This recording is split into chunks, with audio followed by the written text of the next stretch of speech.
Un especial saludo a todos. Este es el primer video que le prometimos, los eventos de la Semana Santa.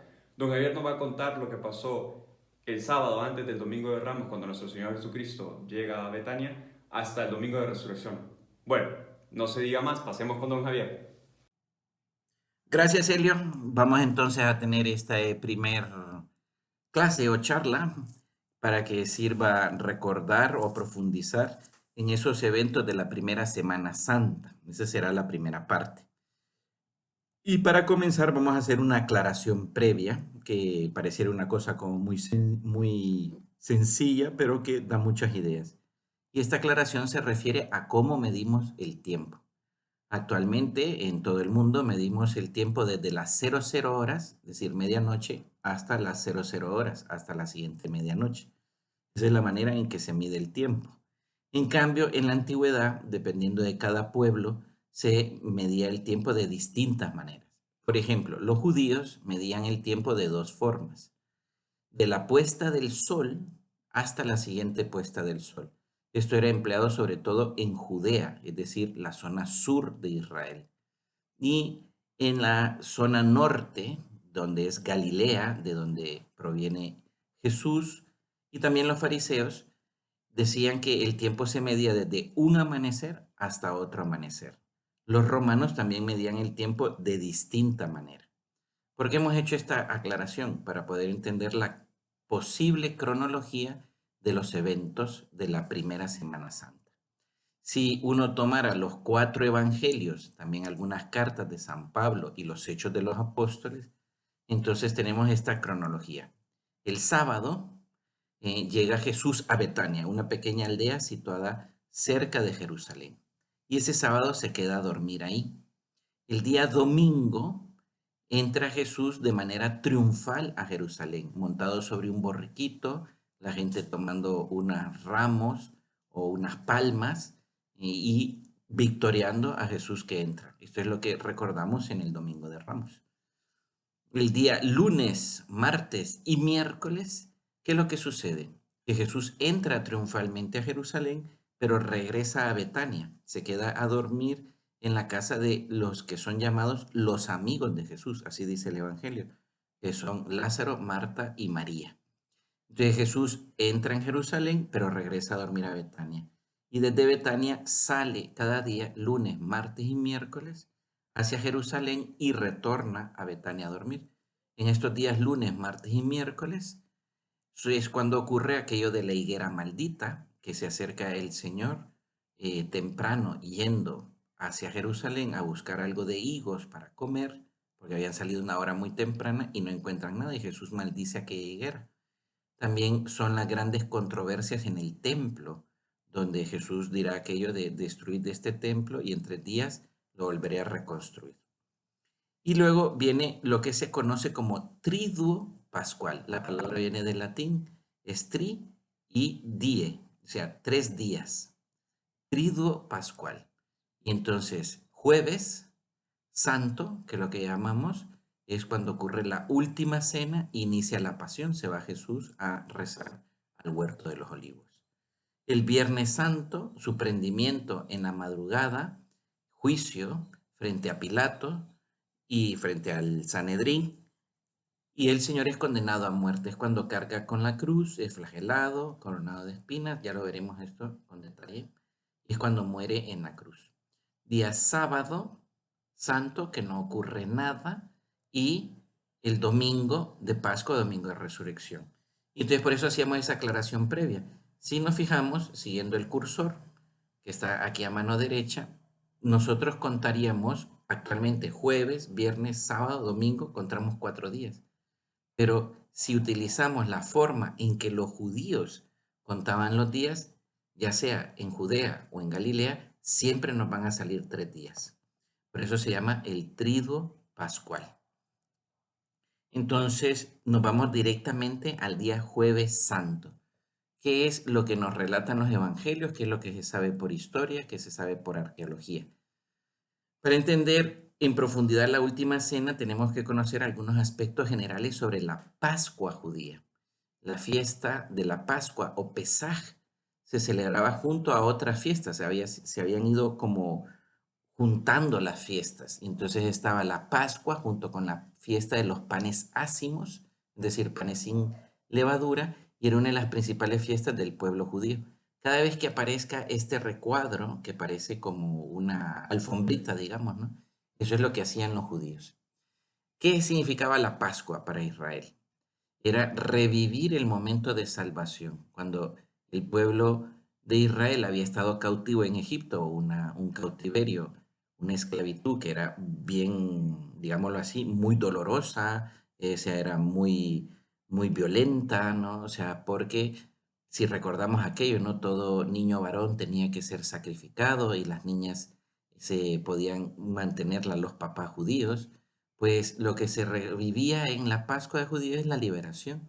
Y es cuando pasa que el ángel exterminador por las casas de los hebreos y de los egipcios, y toda aquella casa que no tuviera en el dintel de la puerta una marca de sangre de un cordero, el ángel exterminador se llevaría la vida de todo primogénito, tanto de humano como no humano.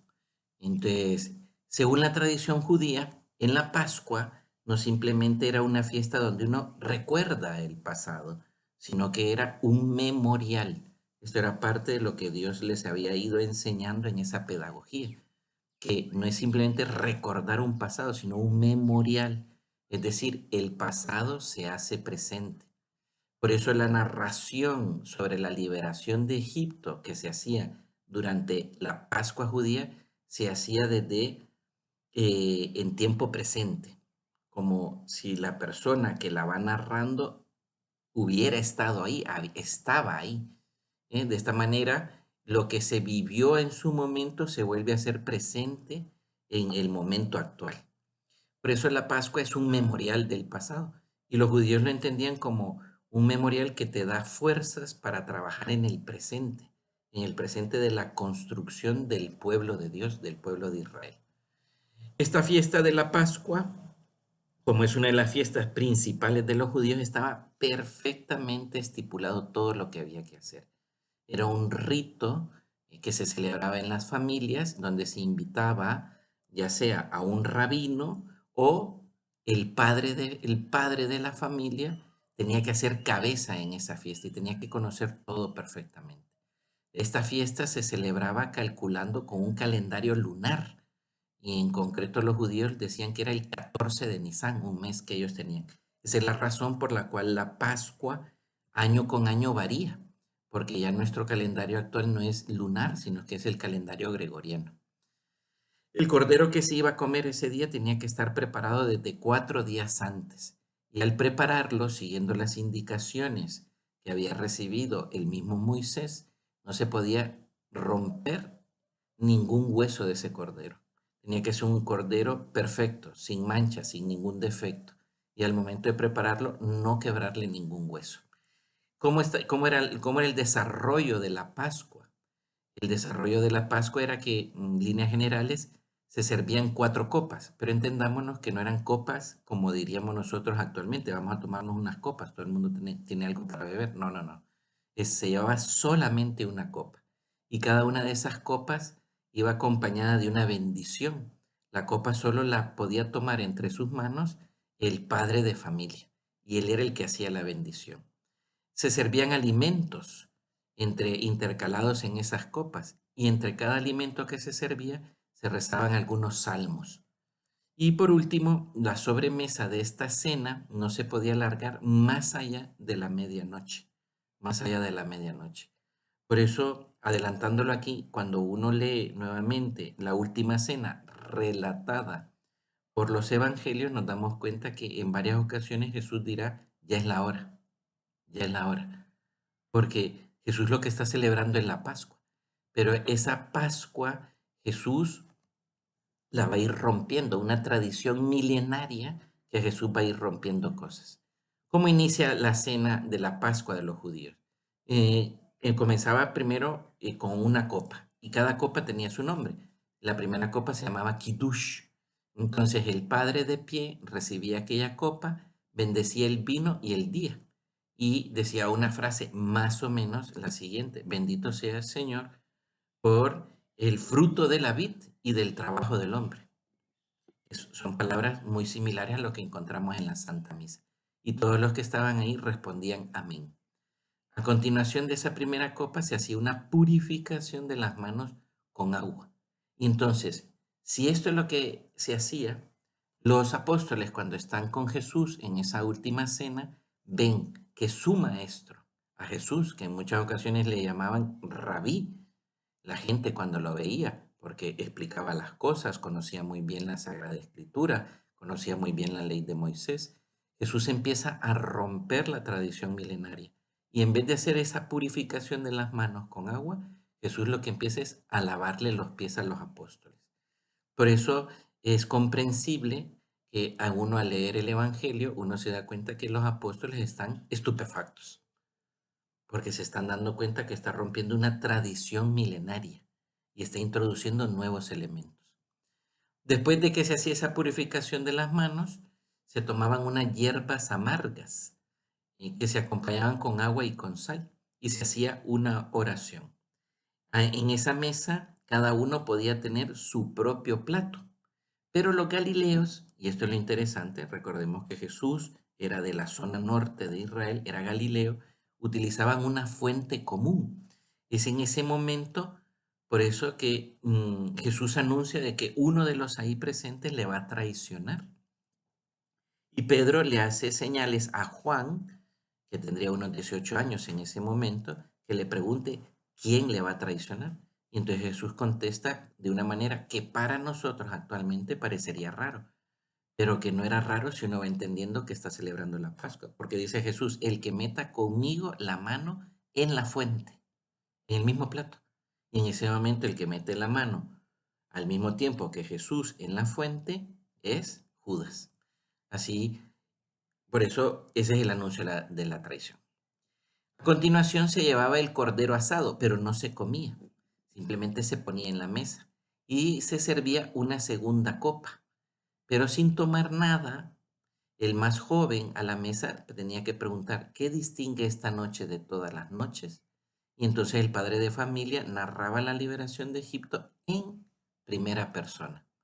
Se recitaba entonces la primera parte de un salmo que es bastante largo, actualmente tiene el número 113 al 114, y se tomaba entonces la segunda copa, que se llamaba Haggadah. Luego el padre de familia bendecía el pan ácimo, pan sin levadura, comía él y daba un trozo a cada uno. ¿Qué hace Jesús? Vuelve a romper la tradición y entonces nos relatan los evangelios de una manera muy realista lo siguiente: palabras que no tienen ninguna otra interpretación más que la interpretación literal. Que Jesús, tomando pan, dio gracias, lo partió y dijo, esto es mi cuerpo que es entregado por vosotros. Haced esto en memoria mía. Jesús, aquel pan, ocurre lo que llamamos actualmente la transustanciación. Es la institución de la Eucaristía. Seguimos con la Pascua para que entendamos lo que va haciendo Jesús. Una vez bendecido el pan, se bendecía la carne del cordero y se comía por fin. Después se retiraban las sobras y se lavaban las manos. Se sirve la tercera copa o la copa de la bendición. Y antes de beberla se recitaba una solemne y larga acción de gracia. Esta copa era muy curiosa porque era la única copa de vino, de uvas, que estaba mezclado con algo de agua. El agua lo que representa es la humanidad, la gotita de agua. El vino, la divinidad. Si uno echa una gotita de agua en una porción muy grande de vino, sigue siendo vino. Por eso es como una especie como de divinización, podríamos decir. Y después se recitaba el Jalel. Ese salmo que hemos dicho, se servía la cuarta copa y terminaba la cena. Pero ¿qué es lo que hace Jesús? Jesús ha tomado un trozo de pan y no espera a comer la carne del cordero, sino que vuelve a romper la tradición. Y entonces, tomando la tercera copa o la copa de la bendición, Jesús dice, este cáliz es la nueva alianza en mi sangre, que es derramada por vosotros. Jesús entonces consagra el pan en su cuerpo y el vino en su sangre. Y entonces a continuación Jesús empieza a hacer una larguísima acción de gracias en voz alta que está incluida en varios de los capítulos del Evangelio de San Juan. Y entonces en varias ocasiones Jesús dirá, ya es la hora, vámonos, ya es la hora. Una de las teorías actuales es decir de que no hay evidencia de conocer o de entender o de suponer que Jesús haya tomado esa cuarta copa. Es decir, se levantó de aquella Pascua que celebraba sin cerrarla. Y cuando Jesús cierra esa Pascua en la cruz, cuando le llevan, cuando dice, tengo sed, y le acercan y le dan a beber algo, entonces dice, todo está cumplido. Entonces, para algunos escritores cristianos, piensan que la Pascua que inició el jueves en la noche, Jesús la va a cerrar hasta el viernes en el Calvario. Como bien sabemos, se levantan de aquella cena, se van al huerto de los olivos y entonces los eventos son precipitados por la traición de Judas. Ahí es donde Jesús es arrestado en el huerto de los olivos, es llevado ante el Sanedrín. Es un proceso que no es formal, era totalmente ilícito ante la ley de Moisés, debido a que se tenía en la noche y la ley de Moisés lo prohibía explícitamente una congregación del Sanedrín para realizar un juicio. Y los judíos, ¿qué es lo que hacen? Se lo entregan a Pilatos. Según la ley romana vigente, y recordemos que los romanos en esto, pues dejaron un gran legado, que es el legado del derecho romano. Por eso, para ser gobernador, para ser procurador, una de las cosas que tenía que conocer el procurador era conocer muy bien la ley. Por eso Pilato sabe que cuando le llevan a aquel hombre que está juzgado ya por los judíos, Pilato tenía dos opciones para afrontar este suceso. Primero, la cognitio o conocimiento, un proceso formal donde se realizaba una acusación, un interrogatorio y se daba una sentencia. Y el segundo procedimiento que tenía Pilato a su alcance, debido al derecho romano, era la coerción. Es decir, era tan evidente el crimen que había hecho esta persona que inmediatamente se le podía aplicar un castigo ejemplar que sirviera como escarmiento. ¿Qué es lo que hace Pilato? Pilato lo que hace es irse directamente a la coerción. Pilato no hizo una cognitio. Por eso uno entiende que ya después, cuando Pilato pregunta qué es la verdad, es una sinvergüenzada, porque ya, o sea, ¿cómo puede y pretender querer hacer a uno una cognitio cuando ya has aplicado una coerción? Entonces, por eso Pilato se decidió por la segunda opción. Jesús es flagelado. Si la sábana santa consideramos que es auténtica, y para los que pudieron tener esa gran oportunidad de ir a ver la exposición de la sábana santa en la Basílica de Suyapa, pues uno dice, pues esto tiene mucho peso, es auténtico, ¿no? Si la sábana santa nos revela que Jesús recibió unas 600 heridas provocadas por unos 100 golpes de látigo de correa fina. Los látigos, por reconstrucción arqueológica, son estos que se ven aquí en la foto. Es un trocito de madera que acaba en unas correas que terminaban en una bolita de plomo. Cuando no se contaba con el plomo, entonces se ponían trozos de huesos. Y, y después de que ha recibido esta flagelación que uno de los historiadores de la antigüedad, Plinio, si no me equivoco, decía que en una ocasión él tuvo la oportunidad de observar una flagelación y le impactó tanto que estuvo muy enfermo durante varios días después, porque la persona flagelada era prácticamente imposible que sobreviviera 3 días, porque las heridas son tan profusas y tan profundas que la persona acaba muriendo. No solamente no porque se desangre, sino porque del shock, del dolor. Después de que lo ha flagelado, Poncio Pilato opta por una cognitio para dictar una orden, pero ya ahí es cuando Jesús no le contesta. O sea, aquel hombre estaba cerrado a la verdad. A continuación, sabemos muy bien que Pilato lo condena a muerte, pero esa muerte a la que le condena es a la muerte de cruz. La crucifixión era una de las sentencias más aplicadas por los romanos, sobre todo aquellos que cometían delitos que eran muy graves y que para escarnio público la gente viera aquello y ni siquiera se animara a cometer el mismo delito. Por eso, cuando se le condenaba a una persona a muerte de cruz, tenía que llevar un titulus crucis, es decir, un trozo de madera donde dijera el crimen por el cual iba a ser crucificado. Y tenía que cargar ese título durante el trayecto hacia donde iba a ser crucificado. Esta pena de muerte era aplicada por los romanos a todos aquellos que no eran romanos y a los esclavos o sediciosos. Solamente se le aplicaba a los extranjeros.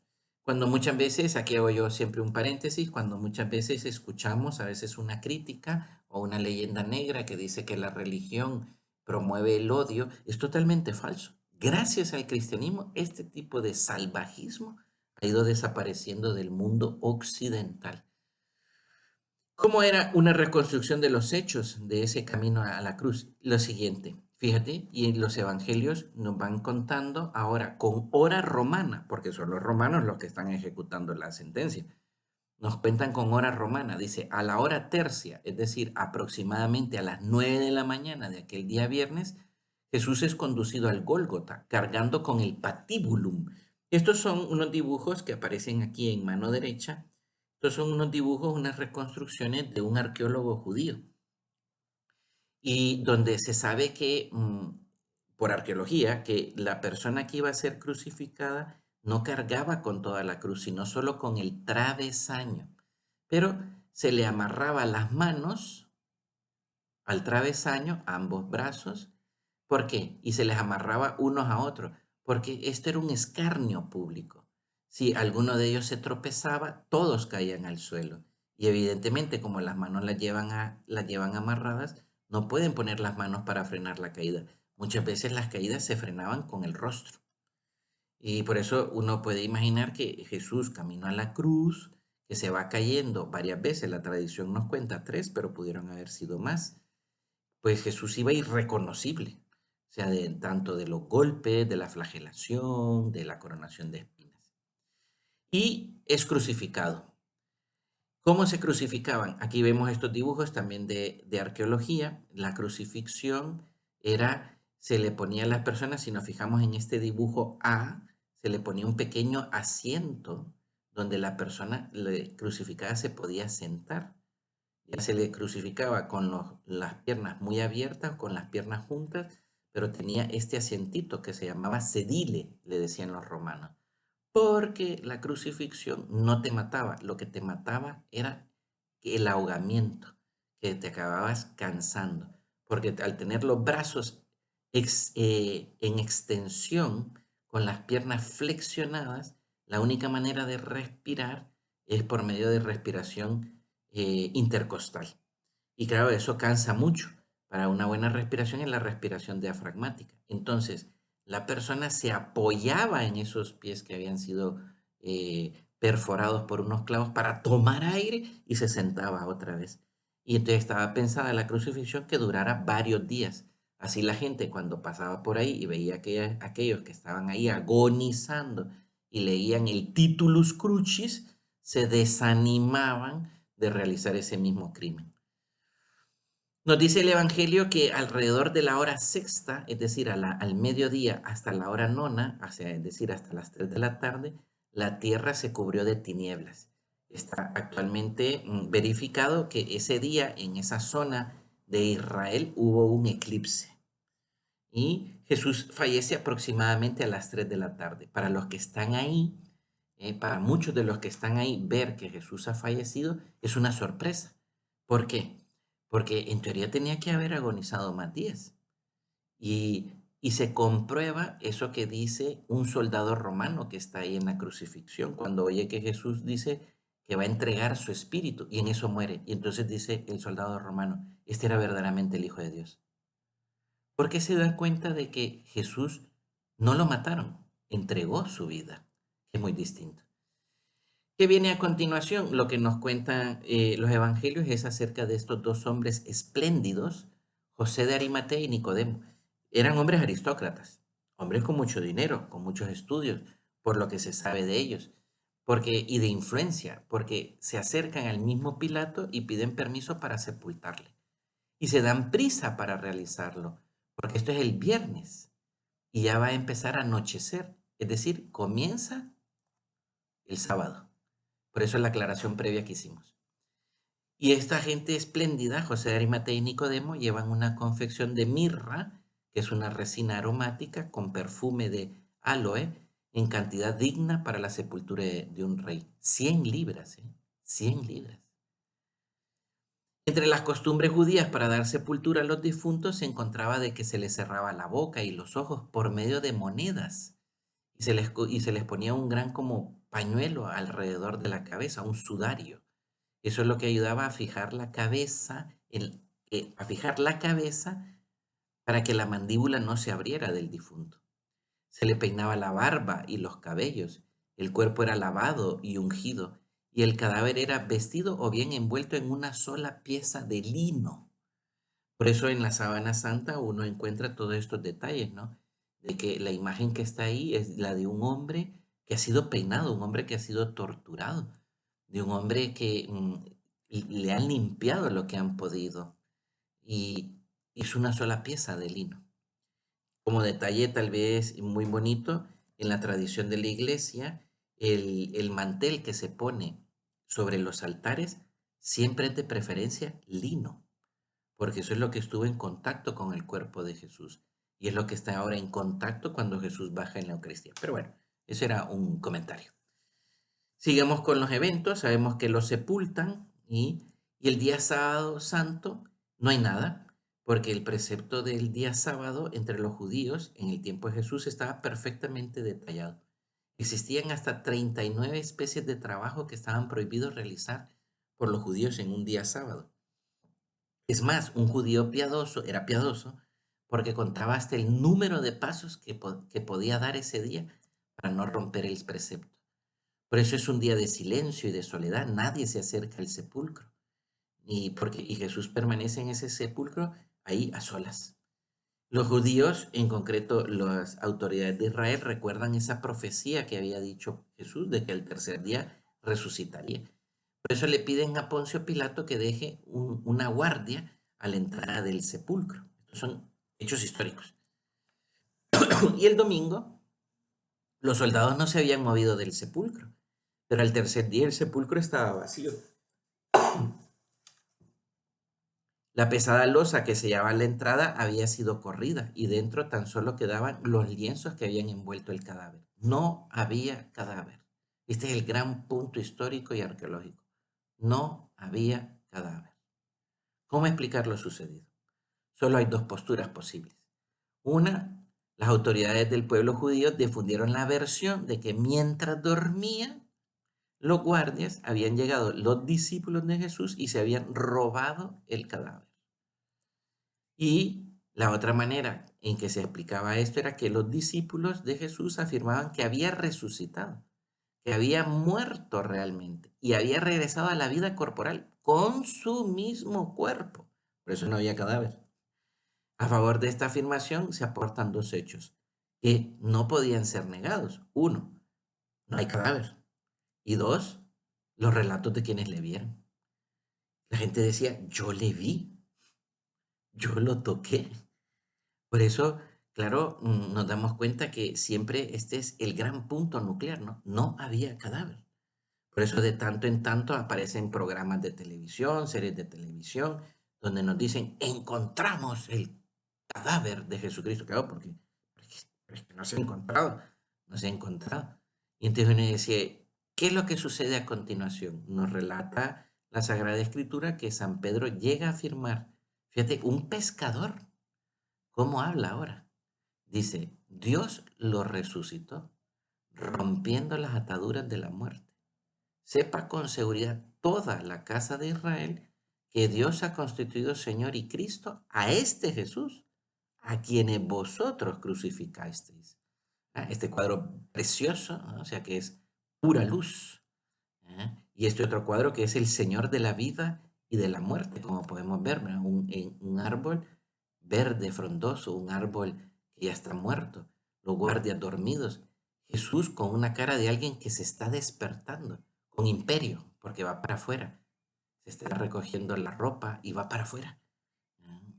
Entonces, Ese Jesús que más adelante le dirá a Tomás, ven, mete tu dedo en mi llaga. Soy yo, le dice. Por eso San Pedro y los demás contemplaron algo que jamás habrían imaginado y que a pesar de su perplejidad y de las burlas que suscitaban sus relatos, porque esto produce burla, decir es que está vivo, se veían en el deber de testimoniar y no quedarse callados.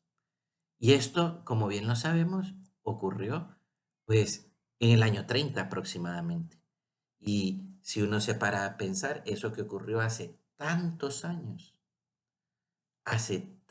tiempo, ¿qué relación tiene con nosotros ahora en pleno siglo XXI, en pleno 2020, ¿no? Pues su relación que tiene es que esto que ocurrió se da nuevamente en el memorial de la iglesia, en el memorial de la liturgia en la iglesia. Pero eso será para ya otra ocasión.